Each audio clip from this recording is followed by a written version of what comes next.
Bismillahirrahmanirrahim. Assalamualaikum warahmatullahi wabarakatuh. Salam sejahtera buat kita semua, teman-teman media. Hari ini Kamis 24 Februari 2022. Ada beberapa hal yang ingin kami sampaikan pada teman-teman. Yang pertama adalah dugaan tindak pidana korupsi pengadaan pesawat udara PT Garuda Indonesia Tbk 2011-2021. Kami telah melakukan pemeriksaan saksi sekitar 60 orang dan terdiri dari komisaris Garuda, direksi Garuda, kemudian ada Vice Presiden PT Garuda, komisaris Citylink, kemudian ada direksi Citylink, dan tim pengadaan ATR dan Bombardier. Tadi pagi 6 orang telah kita lakukan pemeriksaan, dan dari 6 orang itu kami telah menetapkan 2 orang menjadi tersangka. Yang pertama, inisialnya adalah SA, selaku Vice President Strategic Management Office PT Garuda Indonesia periode 2011 dan 2012, dan sebagai anggota tim pengadaan pesawat CRJ 1000NJ Garuda Indonesia, serta anggota tim pengadaan pesawat ATR 72600 PT Garuda. Yang kedua, inisialnya adalah AW, selaku eksekutif proyek manajer Aircraft Delivery PT Garuda Indonesia tahun 2009 dan 2014 sampai 2014 maksud saya, dan sebagai anggota tim pengadaan pesawat CRJ 1000NJ serta anggota tim pengadaan pesawat ATR 72600 PT Garuda. Selanjutnya, dalam rangka mempercepat proses penyelidikan 2 orang tersebut, yang pertama saudara tersangka SA dilakukan penahanan di Rutan Salemba, cabang Kejaksaan Negeri Jakarta Selatan. Yang kedua, tersangka AW dilakukan penahanan di Rumah Tahanan Salemba, cabang Kejaksaan Agung.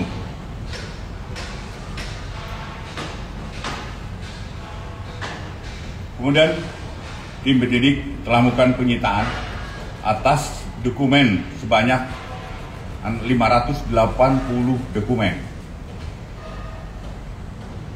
Dilakukan klaster berdasarkan jenis pengadaan pesawat ATR maupun CRJ.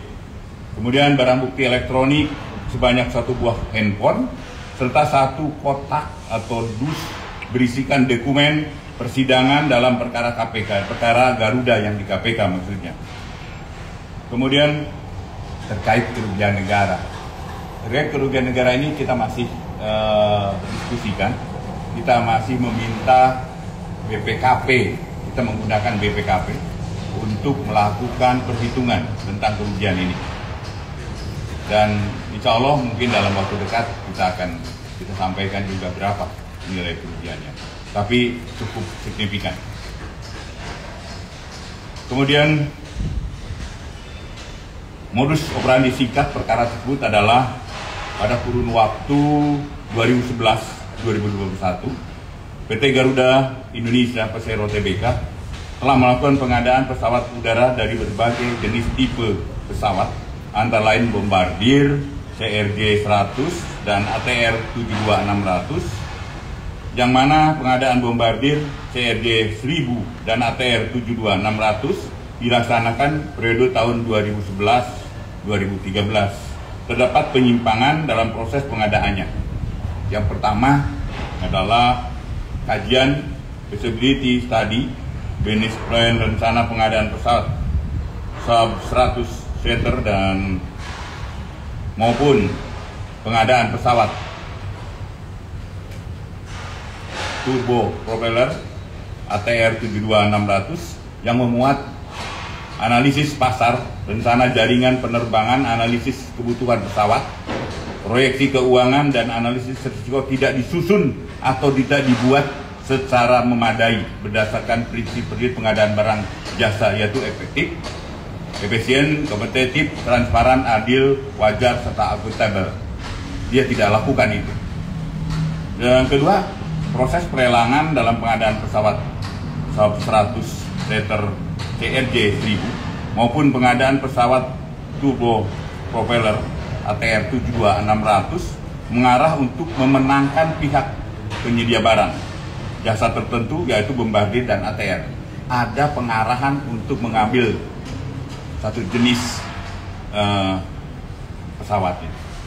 Kemudian yang ketiga, adanya indikasi suap menyuap dalam proses pengadaan pesawat sub 100 seater maupun pengadaan pesawat turbo propeller ATR 72600 dari manufaktur.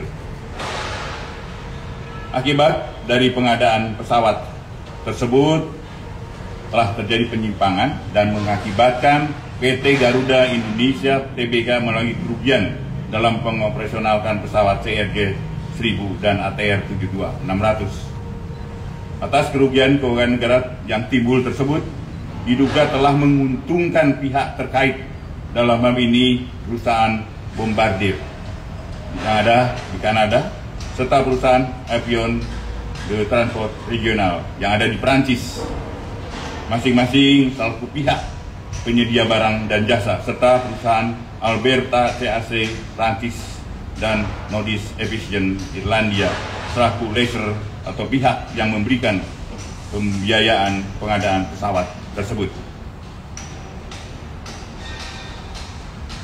Kemudian yang kedua, kasus dugaan tindak pidana korupsi pada proyek pembangunan pabrik blast furnace oleh PT Krakatau Steel. Kasus tersebut telah dilakukan penyelidikan berdasarkan surat perintah penyelidikan Direktur Penyidikan pada Jaksa Agung Muda Tindak Pidana Khusus nomor PRIN 22 garis F.2 garis FB garis 1.1 garis 10 tahun 2021. Ini udah tertanggal 29 Oktober 2021.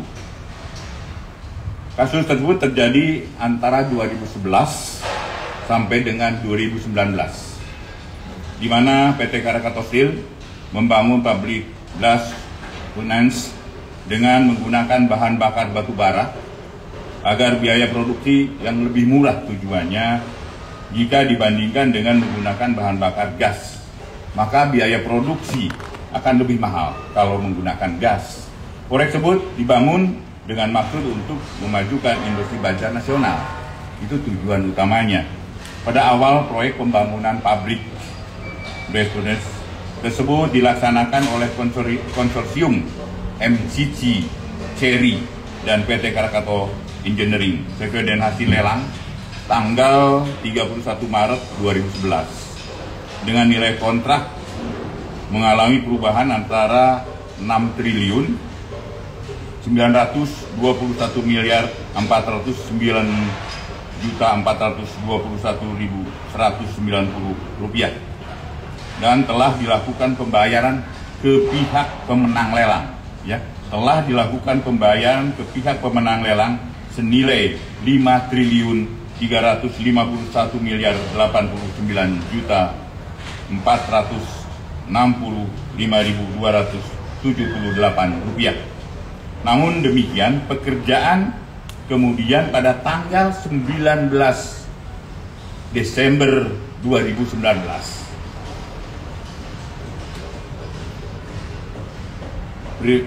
padahal pekerjaan ini dinyatakan sudah 100% dan telah dilakukan uji operasional biaya produksi lebih besar dari harga yang di pasar. Selain itu, pekerjaan sampai saat ini belum diserah terimakan dengan kondisi tidak dapat beroperasi. Artinya kita dinyatakan selesai 100%, tapi tidak bisa dioperasikan. Ini kerugiannya di situ. Oleh karena itu peristiwa pidana itu dapat menimbulkan kerugian keuangan negara dan sampai saat ini mangkrak tidak bisa digunakan. Pada saat ini masih berlangsung proses penyelidikan oleh teman-teman dari Pitsus, penyidikan Pitsus, dan telah kita periksa lebih kurang 50 saksi, dan tim penyidik telah berkoordinasi dan meminta keterangan pada ahli antara lain dari PPATK, LKPP, ahli teknik terkait pekerjaan. Dalam penyidik kasus tersebut, penyidik telah menemukan peristiwa pidana. Oleh karena itu dalam waktu yang tidak terlalu lama, kasus tersebut akan ditingkatkan penanganannya ke tahap penyidikan umum. Dan tentunya siapa yang akan menjadi tersangkanya adalah orang yang paling bertanggung jawab atas penanganan proyek tersebut. Demikian teman-teman, terima kasih atas atensi teman-teman. Demikian, assalamualaikum warahmatullahi wabarakatuh. Silakan.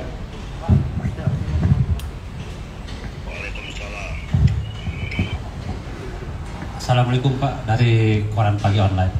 Tadi terkait dengan PT Garuda itu sudah dilakukan penyitaan segala macam.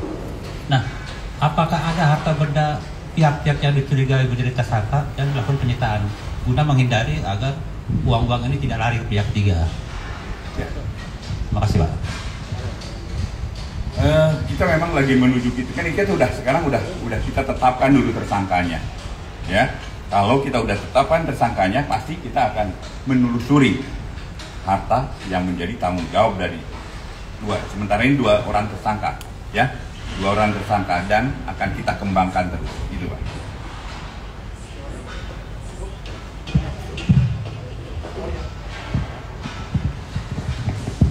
Dengan Supriyanto dari Berita Buana, yang mau saya tanyakan Pak Jaksa, itu yang tadi dua tersangka itu SA dan AW itu, masing-masing dari SA itu sudah terbukti untuk dia aliran dananya ada berapa besar lah SA dan AW ini.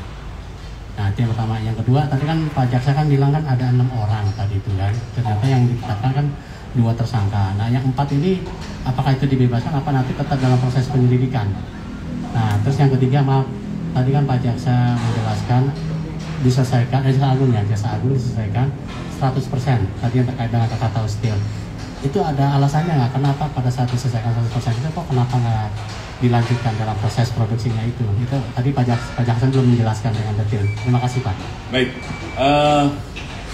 kami kan tadi menentukan ada 6 saksi dari hasil pemeriksaan itu, ya.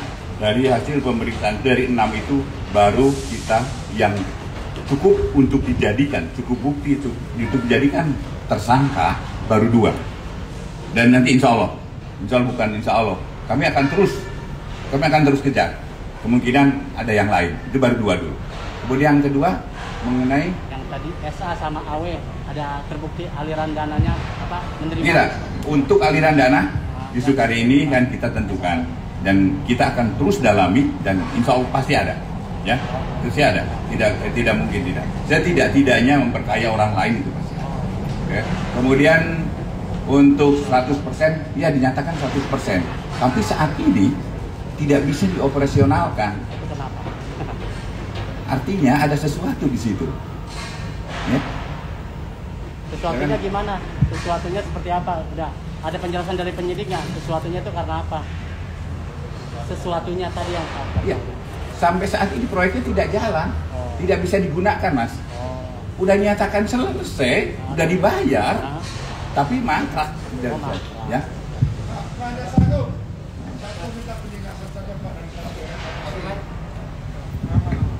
Nama saya Samsul Mahmudin Pak, dari majalah Keadilan. Saya minta penegasan saja. Itu proyek ini Krakatau Steel itu dikerjakan oleh pihak siapa Pak? Swastanya siapa? Perusahaannya itu. Terus kita juga ingin tahu mengapa kok baru sekarang baru terungkap nih Pak, dari 2011 sampai 2019 saat ini. Tentu ada awal mulanya kasus ini terungkap Pak. Kita ini kan wartawan menulis awal mulanya apa sih? Mengapa ini kasus terungkap? Apalagi ini setingkat Jaksa Agung yang sampai menyampaikan siaran pers tentang kasus ini, Pak. Ya, gini. Kan ada di sini tadi sebut MCC. Tadi saya sampaikan.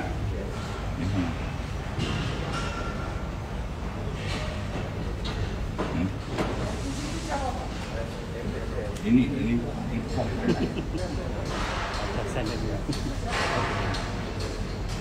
MCC seri ini perusahaan China. Iya. Iya sih. Dan pakai bank, awalnya pakai bank asing juga. Kemudian beralih ke bank Himbara. Jadi ini sindikasi ya, Mas. Awalnya ya. Dan mereka mundur, mungkin lihat situasinya mundur, kemudian beralih menjadi Himbara. Nanti kita masih kita dalami, Mas. Terus kenapa kok baru terungkap sekarang? Nah, laporannya baru ada sekarang, Mas. Jadi kami tidak bisa mentelengin wah mana proyek-proyek yang mangkrak, itu nggak bisa begitu. Tugas kami terbatas, itu aja, Mas. Ya. Banten. Assalamualaikum, Pak. Saya Ayubi, Pak, dari Bisnis Indonesia, Pak. Ya. Penegasan aja, Pak, terkait kerugian negara Krakatau Steel. Hasil kesimpulan sementara ini berapa nilai kerugian negaranya, Pak? Terus yang kedua, kasus Krakatau Steel ini kan beriringan, Pak, dengan kasus suap impor emas, Pak. Nah, sampai sekarang suap impor emas juga belum ada kejelasan sudah naik penyidikan atau belum. Terus kemarin juga Arteria Dahlan itu bilang katanya sudah mengirimkan surat kepada Bapak Jaksa Agung terkait untuk menanyakan perkembangan kasus suap impor emas itu, Pak. Karena kan bermula dari Arteria Dahlan waktu itu, Pak. Mungkin itu aja, Pak. Terima kasih.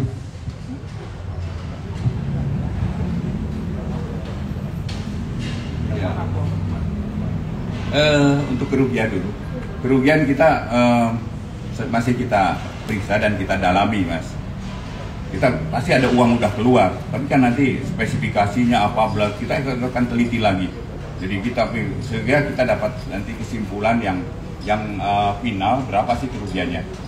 Kemudian untuk informasi,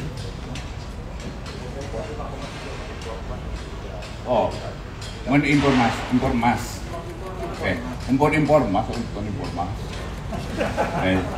Jadi impor emas masih pengembangan, Mas. Pengembangan, dan saya agak fokus ke situ karena jujur aja sedikit penasaran. Insya Allah kita akan seobjektif mungkin untuk mengungkap ini, ya.